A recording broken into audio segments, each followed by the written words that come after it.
I'm Garth. I'm the master horologist who looks after the Fremantle Town Hall clock, and we're standing on the mezzanine floor inside the clock tower.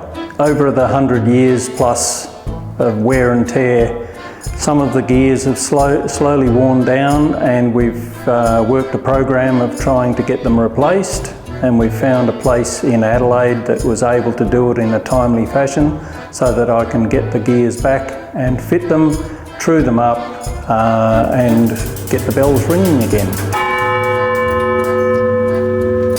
The clock was erected in 1887 by William Hooper, one of the old Fremantle watchmakers, and all the parts were raised by teams of horses going down High Street.